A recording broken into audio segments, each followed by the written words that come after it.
Olá pessoal, hoje finalizamos o tema embriologia com um assunto muito mais leve do que as últimas duas aulas. Prometo não ter muitas palavras difíceis e as coisas vão ser mais claras porque são mais didáticas e mais cotidianas. Então hoje, para finalizar o tema embriologia, vamos falar de gêmeos, fatores que afetam o desenvolvimento embrionário e células-tronco. O que são gêmeos? A gente sabe que no dia a dia, os gêmeos são filhos que nascem ao mesmo tempo e são muito parecidos, geralmente. Porém, existem dois tipos de gêmeos que são classificados. Os gêmeos monozigóticos, ou vamos apresentar aqui como MZ, e aqueles chamados de dizigóticos, que vamos falar como DZ. Qual é a grande diferença de um para o outro? Vocês podem estar se perguntando. Então, os gêmeos monozigóticos, eles são chamados também de gêmeos idênticos, já que se desenvolvem a partir do único óvulo fecundado ou fertilizado. Esse tipo de gêmeo é resultado da separação do zigoto em dois embriões distintos em qualquer fase do desenvolvimento, normalmente entre o 8º e 10º dia após a fertilização. Por eles serem fruto da mesma célula, da mesma junção de uma única célula, eles vão possuir o mesmo material genético, o mesmo repertório genético, e sempre vão ser do mesmo sexo. Então, gêmeos monozigóticos, eles são sempre ou duas meninas ou dois meninos. Não tem a diferenciação de sexo aí. Porém, eu acabei de falar que os gêmeos, a divisão do zigoto pode ser em qualquer fase do ciclo. Porém, quanto mais tardio, mais distante desses 10 dias acontecer, maior a chance de gerar gêmeos siameses, que são aqueles gêmeos que estão ligados por alguma estrutura. Ou tem as pernas juntas, ou parte do tronco junto, ou a cabeça junta. Então, quanto mais cedo, menor a chance de termos gêmeos siameses. Quanto mais tarde a separação dessa célula, maior a chance deles estarem juntos por alguma das estruturas. Já os gêmeos dizigóticos, eles são consequência da liberação independente de dois ovócitos secundários fertilizados por dois espermatozoides diferentes. Assim, eles são chamados de fraternos, porque eles vão compartilhar, no período, o mesmo útero, mas eles não têm a mesma origem, porque não é a mesma célula. A gente falou anteriormente, nas aulas anteriores, que eu posso ter um óvulo saindo de um ovário alternadamente no ciclo menstrual. Porém, pode acontecer, por algum motivo, eu posso liberar o mesmo ovário, liberar dois óvulos, ou liberar um óvulo de cada ovário, e ele ser fecundado por diferentes espermatozoides. E aí, por mais que ele tenha a mesma idade gestacional, já que eles vão ser fecundados quase que no mesmo período, eles se implantam quase simultaneamente no útero, mas eles são geneticamente diferentes. Eles também podem, inclusive, ser de sexos opostos, porque eu posso ter um espermatozoide com cromossomo Y, sendo fecundando um dos óvulos que foi liberado, e um cromossomo X fecundando um outro óvulo que foi liberado.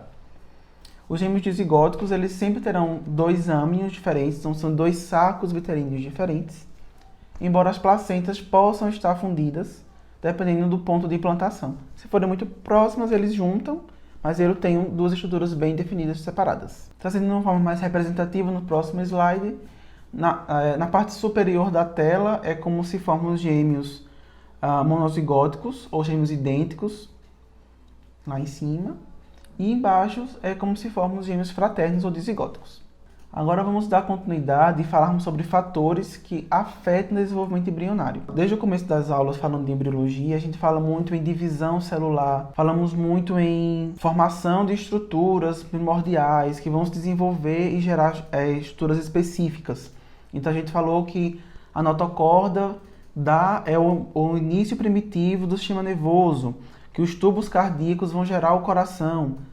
Mas qualquer fator que influencia nesse primórdio, nesse princípio, nessa gênese, ele vai repercutir de forma leve ou grave nesse novo ser. Então, fatores que influenciam, eles podem ser exógenos, totalmente fora da realidade, ou que aparentemente não influenciam, e podem ser de origem química, física e biológica. Podem afetar de diferentes maneiras, em diferentes estágios, o desenvolvimento embrionário. causando alterações de natureza metabólica, comportamental, conectiva ou estrutural. O grupo de alterações pode ocorrer em conjunto ou isoladamente no indivíduo e recebe o nome de anomalias congênitas. Então eu posso ter um fator gerando anomalias ou um fator biológico e químico gerando anomalias juntas. E eu vou chamar isso de congênita porque a criança, né, esse novo ser que vai nascer, ele vai nascer com. Daí é o congênita. Pode ser causado por fatores exclusivamente genéticos, mas também o ambiente pode influenciar ou ainda pela interação dos dois, genética mais fatores ambientais. Então, as anomalias, elas não são unicausais, elas são multifatoriais.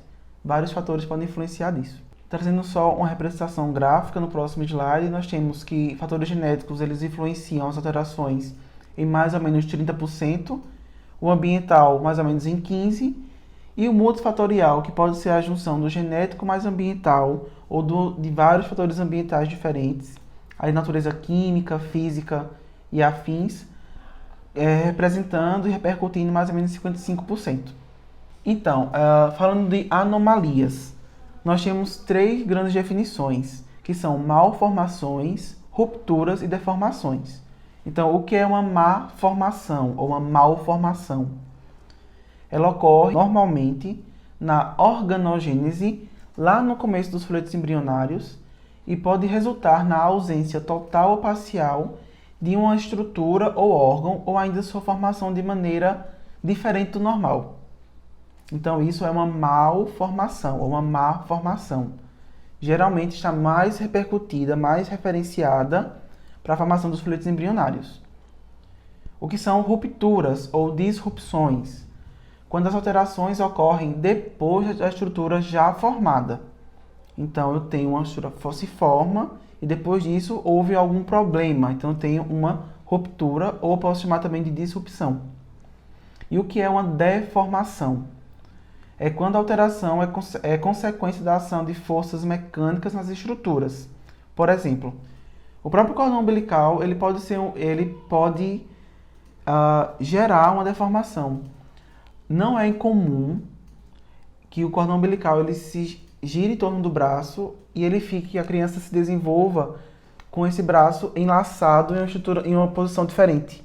Então ele vai nascer com uma deformação nesse braço, porque ele cresceu totalmente de forma diferente do que seria esperado. Durante o desenvolvimento embrionário é quando ocorrem mais frequentemente as anomalias, sendo o período entre a 3ª e 8ª semana de gestação a mais susceptível devido à intensa modulação de atividade celular. Novamente, mais ou menos, dando destaque ao que eu já tinha falado anteriormente.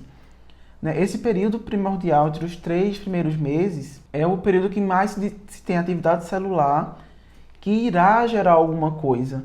Então, qualquer fator que influencie nessas diferenciações e programações, definições, elas precisam ser cuidadas porque tem um grande potencial de deformação, um grande potencial de causar danos. Trazendo só mais um gráfico para representar mais ou menos, esse pico, aí mais ou menos entre o 3º e a 8ª semana, é a 5ª semana mais ou menos, onde tem a maior atividade e o maior risco de qualquer fator, seja físico, químico ou biológico, repercutir aí.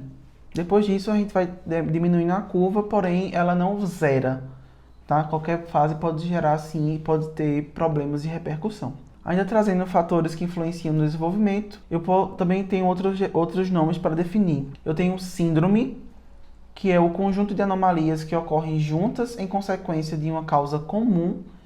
Aí eu trouxe o exemplo da síndrome de Down, porque em todas as alterações são consequências da cópia extra do cromossomo 21. Resumindo, é o seguinte, uma síndrome, esse novo ser, ele tem vários fatores, várias alterações, mas que a causa principal é uma coisa só, certo? É uma causa comum. Então, vamos lá. Ainda reforçando o exemplo da síndrome de Down.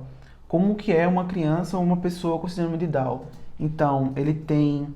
A orelha é posta de um jeito mais diferente, ele pode ter uma redução auditiva, a posição dos olhos também é diferente, a colocação da língua em relação ao palato é diferenciado. Então, são estruturas que estão diferentes do que se espera.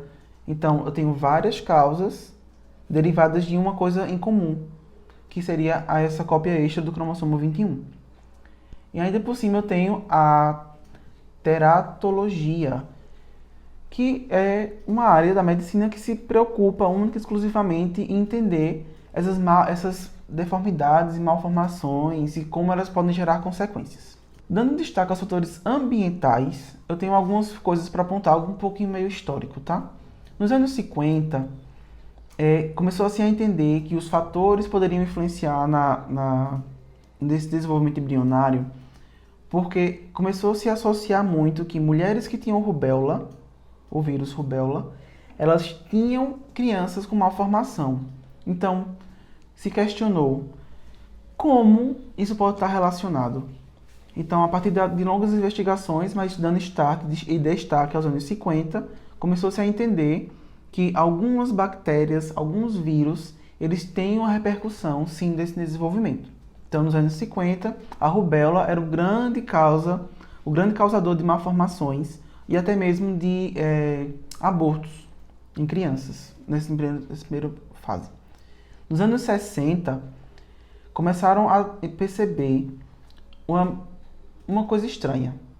Eu tinha crianças que nasciam com braços e pernas muito curtos, que a gente chama de focomelia, que é uma anomalia congênita que impede a formação normal de braços e pernas, ao uso de talidomida. Talidomida, nos anos 60, era o remédio padrão ouro para tratar enjoos e tonturas, que, pasme, é um sintoma bem comum e recorrente na fase gestacional.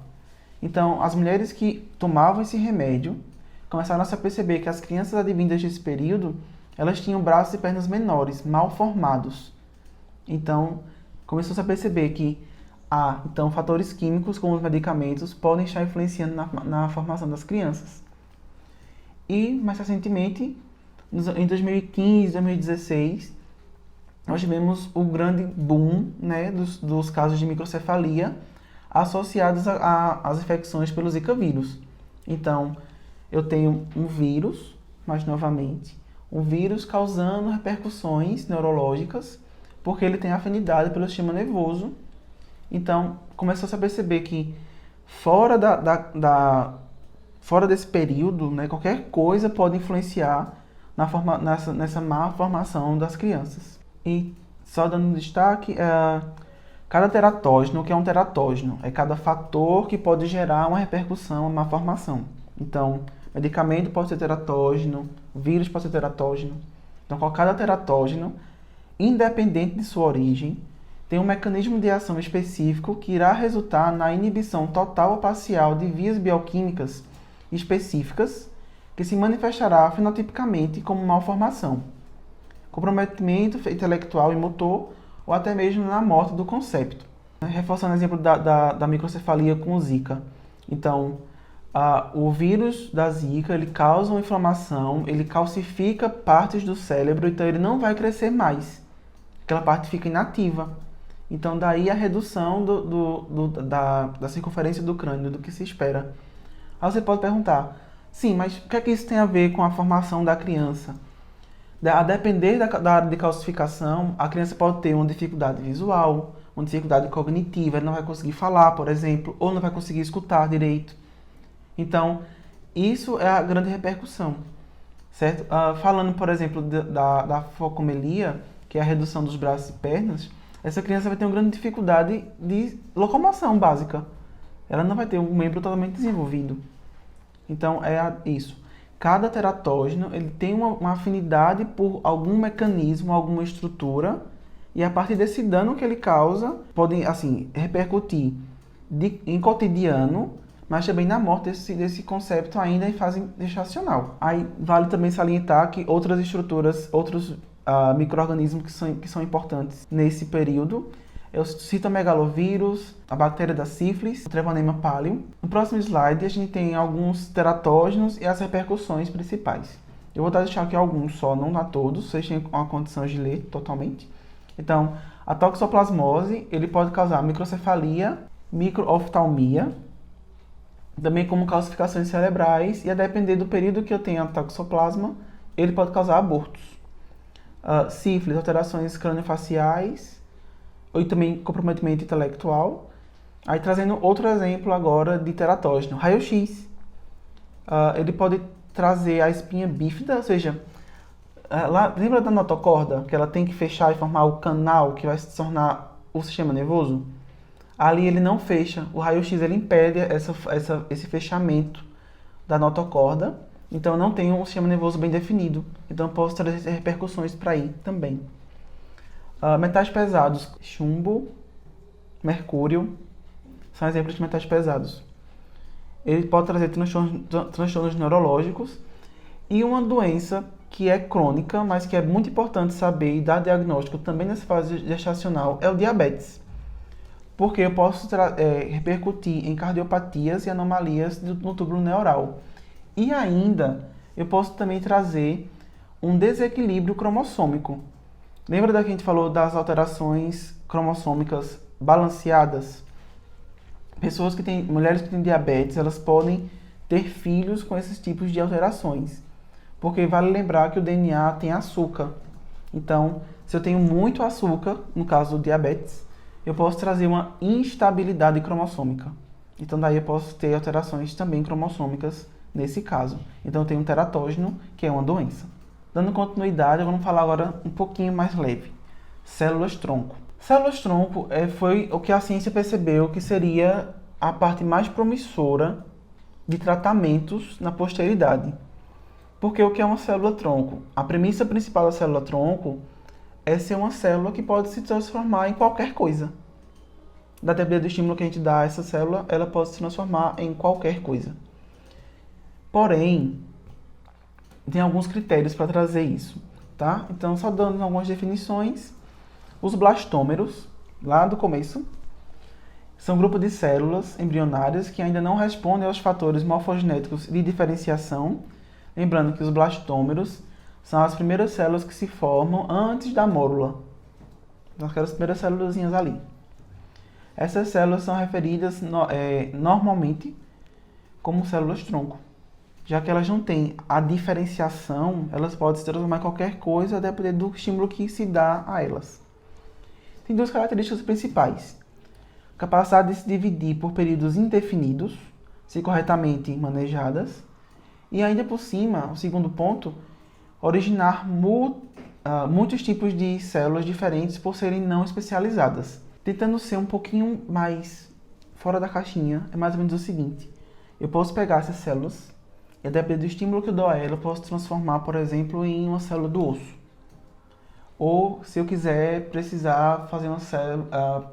Uma pessoa que teve um infarto, eu quero restaurar aquela parte do tecido cardíaco. Eu pego a célula-tronco, estimulo a partir de citocinas e algumas substâncias, e eu vou ter um tecido cardíaco. Então, isso seria a grande resposta para fazer qualquer coisa e tratar muitas doenças. Por aí tem alguns pontos importantes a serem considerados sobre isso, que vamos falar mais adiante. Então, no organismo adulto, eu, você, qualquer pessoa, nós podemos encontrar algumas células pluripotentes. É mais ou menos uma prima da célula-tronco. Porém, tem uma grande diferença. A célula-tronco se transforma em qualquer coisa, porque ela não teve nenhum estímulo de diferenciação. Já uma célula pluripotente, ela já sofreu alguma coisa, ela já sofreu algum estímulo. Então, a gente tem célula pluripotente, alguns tratamentos são utilizados as mesmas, mas ela tem um limitante. Porque ela tem uma capacidade um pouquinho diferente, porque ela já foi estimulada previamente, tá? Então, na medula óssea, por exemplo, na polpa do dente jovem, no tecido mineralizado como osso e afins, nós encontramos esses tipos de células pluripotentes. Porém, novamente, por já fazerem parte de um tecido específico de um organismo adulto, elas possuem uma capacidade mais limitada de diferenciação, porque elas já foram estimuladas a alguma coisa. Então, existe também células-tronco no cordão umbilical, que seria uma boa ideia, e daí você já deve ter escutado, né, no congelamento desse cordão para, se a pessoa precisar de um tratamento futuro, tiver algum tipo de câncer, pode ser utilizado esses tipos de células.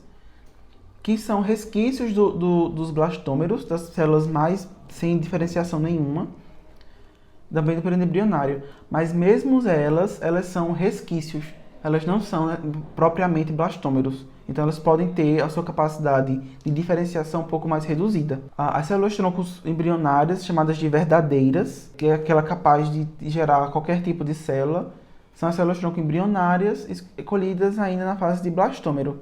Que novamente eu estou trazendo de novo a imagem, onde o embrioblasto, que tem essa massinha maior de células, é daí que vem as células tronco embrionárias, aquelas que podem se diferenciar em qualquer coisa e ser uma grande resposta para algumas terapias. Porém, temos um ponto importante a ser colocado e pontuado. Apesar de ser um grande progresso e parecer muito promissor, se sabe pouquíssimo o que pode repercutir no longo e médio prazo. Por exemplo, o tratamento, vamos trazer uma doença para ficar mais clara, o diabetes. Alguns tipos o tipo 1 do diabetes é a não produção da insulina. Então, o que seria uma terapia com célula-tronco para tratar o diabetes? Eu pego essas células do embrioblasto, né, dessas células, esses blastômeros, eu seleciono, eu vou estimular eles com fatores que vão transformar aquelas células inespecíficas em células específicas do pâncreas, que é onde se produz insulina, e reimplanta esse tecido lá dentro. O que é que se espera? Como a célula não tem, ela é indiferenciada, a chance de rejeição é muito baixa, então vai ter uma boa adesão. E eu espero que para sempre aquela pessoa não tenha mais problema ou que tenha que tomar remédio ou insulina injetável, porque ela tem novamente as células reinstaladas e restauradas. Qual o problema? Não se sabe ainda, a gente não tem teste em pessoas a esse ponto, de no longo prazo, em 20 anos, 30 anos, como essa pessoa que recebeu esse tratamento, esse órgão vai se comportar, ou se essas células elas vão permanecer, novamente, elas vão permanecer estáveis. Porque uma vez que eu tiro dessa parte mais planejada laboratorial, eu boto em um organismo vivo e ativo, ele não vai ser só influenciado por fatores que vão transformar a célula em pâncreas, as células em células pancreáticas. E sim, ela vai sofrer vários hormônios, aí vai ter hormônios reprodutores circulando junto. E como isso vai influenciar? Ainda não se sabe. Então, é uma boa ideia, é uma excelente ideia, mas que também traz alguns riscos. Além desse risco, que é o risco mais de médio e longo prazo, também existe a questão ética, né? Se a gente for levar em conta que algumas religiões levam que a partir da concepção, da junção das células, já existe vida, né? Então existe esse grande embate, né? Qual é a origem da vida? Algumas instituições defendem que na união das células já existe vida. Então você vai estar matando uma criança ou um ser, né? Porque uma vez que você tira essas células, não tem mais como você continuar com o que resta. Então existe essa questão também ética, né? Também tem que ser considerado. Então é outro impasse em relação ao uso de células-tronco para alguns tratamentos. E trazendo só uma imagem ilustrativa para terminar, nós temos o embrioblasto, dependendo do estímulo que eu dou, eu posso transformar em qualquer célula que eu quero. Seja um adipócito, que é uma célula que forma a camada de gordura, seja um neurônio, seja um macrófago, que é uma célula de defesa, seja uma célula muscular, ou seja um neurônio. Então, isso é a grande sacada, o grande start, o grande máximo das células-tronco. São células que não têm diferenciação nenhuma e ao estímulo que se dá, ela se transforma em uma linhagem específica, podendo gerar tecidos, que é assunto mais para frente, falando em tecidos e órgãos. Então, por hoje é só. Finalizamos oficialmente em embriologia. Espero que vocês tenham entendido e gostado. A interação nossa continua ainda pelos canais oficiais da instituição, que é o WhatsApp e o portal lá, o AVA. Acessem, qualquer dúvida pode falar por lá pelas plataformas padrões. Até mais!